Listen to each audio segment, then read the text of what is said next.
Assalamualaikum warahmatullahi wabarakatuh. Salam sehat, salam sejahtera teman-teman mahasiswa dimanapun berada. Kita berjumpa lagi di mata kuliah Hukum Pajak. Kali ini kita sudah menginjak di pertemuan ke-6. Di pertemuan ke-6 ini kita akan bahas secara khusus tentang pajak internasional. Ya, mungkin sebelumnya sempat saya singgung ya tentang pajak internasional ya, misalnya tentang ya, konflik pemajakan ya, konflik yurisdiksi pemajakan ya, tentang double taxation ya, tentang tax treaty. Nah, itulah sebenarnya yang akan kita bahas di pertemuan ini. Jadi bicara tentang pajak internasional ya, menurut ya Dr. Mansuri tidak lain adalah merupakan studi perpajakan khusus ya mengenai pajak penghasilan. Jadi pajak internasional itu tidak lain adalah merupakan pajak penghasilan ya kalau menurut Dr. Mansuri. Pajak penghasilan yang bagaimana? Pajak penghasilan atas wajib pajak dalam negeri berkenaan dengan penghasilan yang didapat dari sumber di luar negeri gitu ya. Dan ya sebaliknya pengenaan atas pajak penghasilan atas wajib pajak luar negeri yang mendapatkan sumber penghasilan di dalam negeri ya. Jadi itu ya definisi awal ya, saya katakan sebagai definisi awal dari pajak internasional karena mengalami perkembangan ya, mengalami proses evolusi ya dari pengertian pajak internasional ini. Tidak hanya terbatas itu saja yang dikatakan oleh Dr. Mansuri ya. Nah, di dalam perkembangannya ya, di mana orang pribadi ya ataupun badan misalnya yang bertempat kedudukan di suatu negara ya melakukan perdagangan ya, menjalankan usaha ya, melakukan investasi di Indonesia ya, atau sebaliknya orang pribadi ya atau badan Indonesia ya melakukan aktivitas di mancanegara ya. Tentu di sini ada alasan-alasan ekonomis ya atas aktivitas tersebut dan juga akan menghasilkan yang namanya keuntungan ya, manfaat ya. Kemudian ada juga perdagangan internasional ya, ekspor impor ya, misalnya bagaimana suatu produk ya atau komoditas dari luar negeri ya masuk ke dalam negara Indonesia ya. Di situ nanti akan menghasilkan tentunya produk penghasilan ya bagi suatu negara ya. Kemudian juga arus investasi ya, misalnya adanya perusahaan multinasional di suatu negara ya. Yang akan memperluas basis produksinya ya sehingga meningkatkan ekspor di negara tersebut. Nah, itulah merupakan kondisi-kondisi dari situasi perpajakan internasional termasuk juga perdagangan internasional kekinian yang melatar belakangi pengaturan perpajakan internasional. Sehingga harus dilakukan ya kebijakan pemajakan ya yang disebut dengan pemajakan atas arus internasional ya, terutama pada penghasilan ya.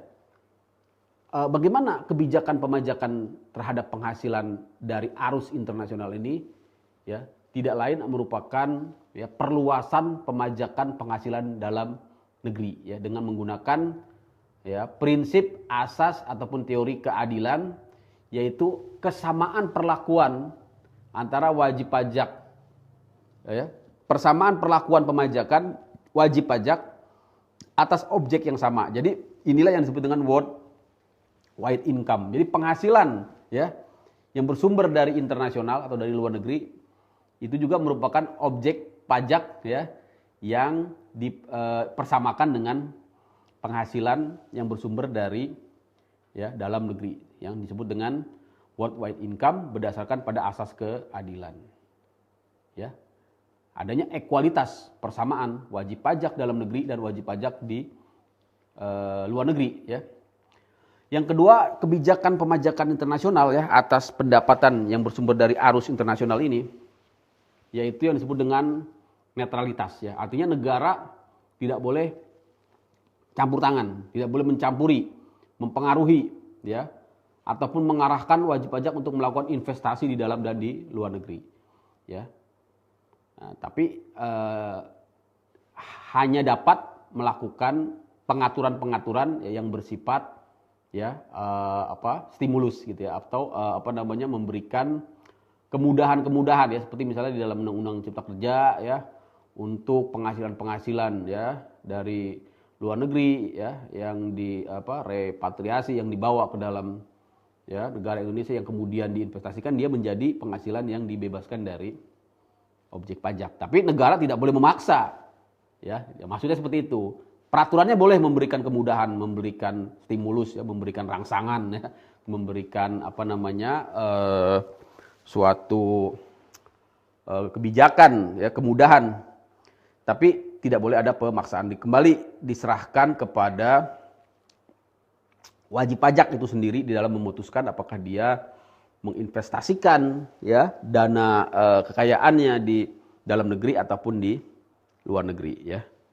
Fungsi pemajakan tadi hanya bersifat mengatur saja ya.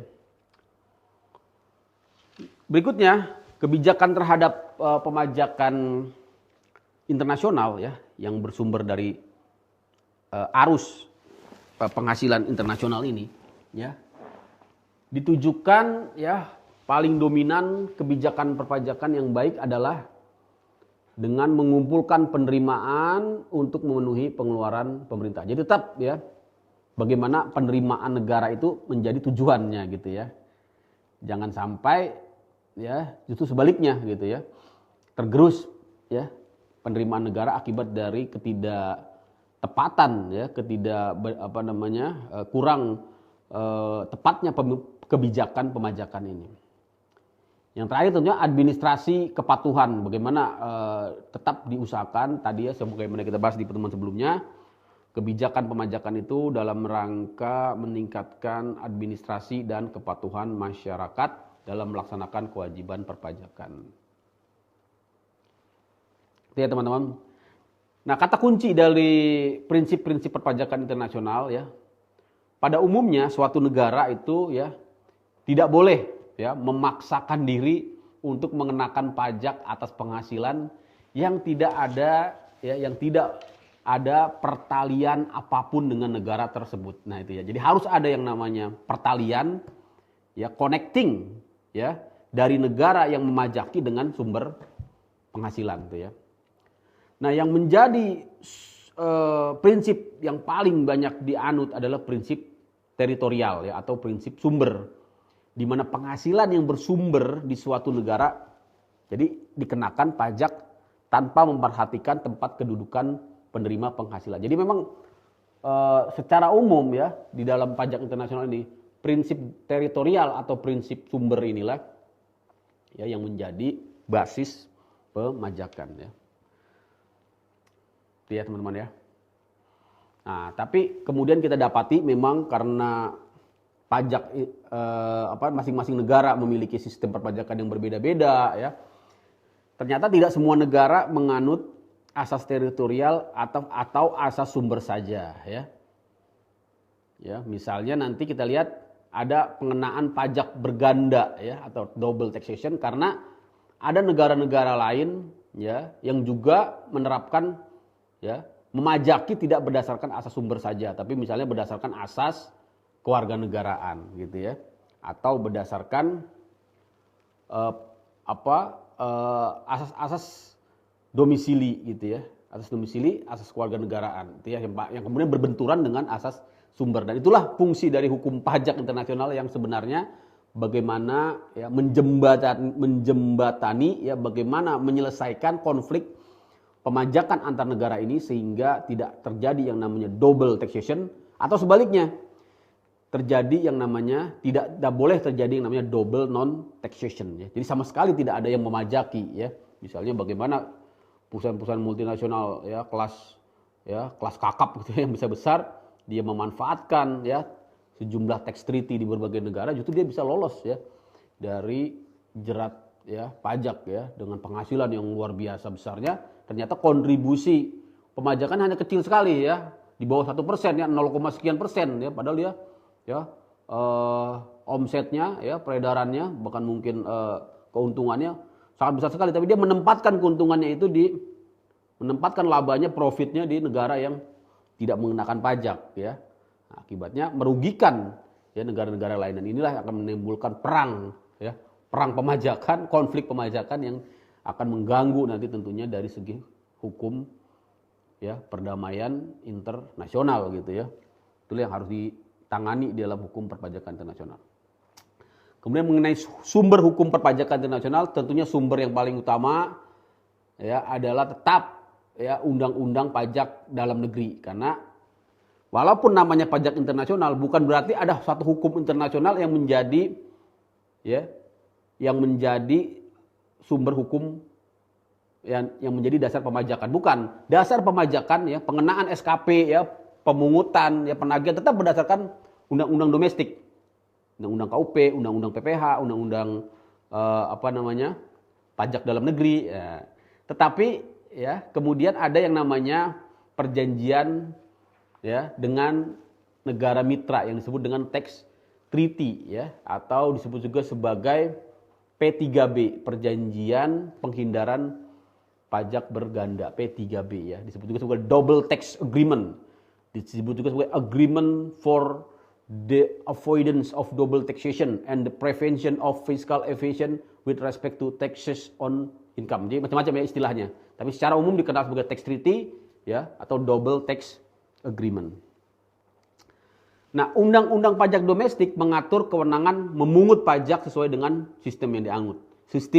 Nah, tax treaty ini mengatur agar pelaksanaan undang-undang domestik tersebut tidak mengakibatkan adanya pemungutan pajak berganda ya, agar dua negara ya, dua pemerintahan dapat bekerjasama ya, termasuk bekerjasama untuk mencegah penyelundupan pajak. Makanya kita kenal di dalam undang-undang HPP ini ya, yang baru saja rilis di akhir tahun 2021 ini, ada yang namanya salah satunya exchange of information, termasuk juga bantuan penagihan ya lintas negara ya. Jadi kalau ada warga negara asing gitu ya yang harus bayar pajak di Indonesia ya, kita bisa bantu kepada negaranya untuk melakukan ya penagihan.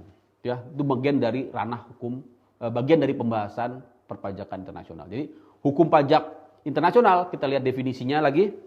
Menurut Romat Sumitro, tidak lain adalah ya hukum nasional yang diterapkan kepada keadaan internasional. Apa keadaan internasional itu? Nah, ini dijelaskan oleh Prof. Adriani, yaitu orang-orang luar negeri gitu ya, orang asing gitu ya, ataupun subjek pajak luar negeri, SPLN kalau istilah pajak undang-undang PPH ya. Kemudian keadaan internasional itu apa? Peraturan-peraturan nasional ini menurut Prof. Adriani ya, untuk menghindari pajak berganda.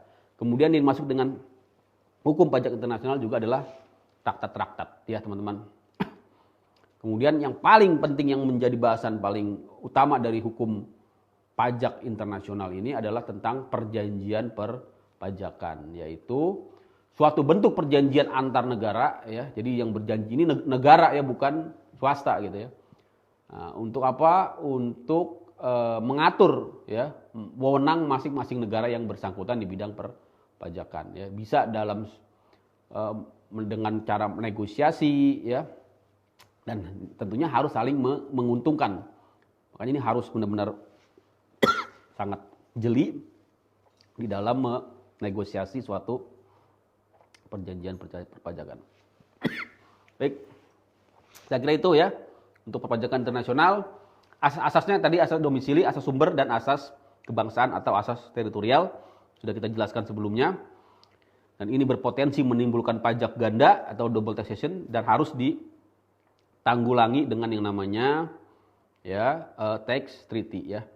Bagaimana mekanisme penghindaran double taxation? Teman-teman bisa lihat nanti di materi yang saya bagikan, ada macam-macam metodenya ya, dengan cara unilateral, dengan cara bilateral ya, atau juga bisa dengan menggunakan prosedur-prosedur di dalam tax treaty, misalnya menggunakan tiebreaker rule. Apa itu tiebreaker rule? Nanti teman-teman silakan baca, itu ada di dalam tax treaty, bagaimana ya memutuskan sengketa pemajakan antara ya dua negara terkait dengan satu objek ataupun satu subjek pajak ya. Statusnya itu bagaimana? Dia masuk ke negara A atau negara B. Itu nanti ada di dalam tax treaty ya, disebut dengan tiebreaker rule. Bisa juga melalui mutual agreement prosedur, yaitu semacam proses negosiasi kesepakatan antara negara sampai clear ya siapa yang berwenang untuk memajaki suatu penghasilan ya yang menimbulkan sengketa pemajakan ya. Terakhir tentunya dengan melakukan upaya hukum melalui proses di internal proses hukum domestik juga bisa ya, atau melakukan pengembalian dan kelebihan pembayaran pajak yang seharusnya tidak terutang apabila terjadi kesalahan ya dari pemotongan ataupun pemungutan terhadap wajib pajak luar negeri ya yang salah dipungut di Indonesia. Di sini kita bisa lihat nanti di materi yang saya bagikan bagaimana proses pengembalian atau refund ini harus dimungkinkan dalam rangka mencegah terjadinya double taxation. Baik, terima kasih. Saya kira itu ya, untuk materi pajak internasional. Nanti kita akan bahas. Saya juga akan siapkan modulnya untuk teman-teman agar bisa lebih dalam tentang pajak internasional. Terima kasih. Assalamualaikum warahmatullahi wabarakatuh.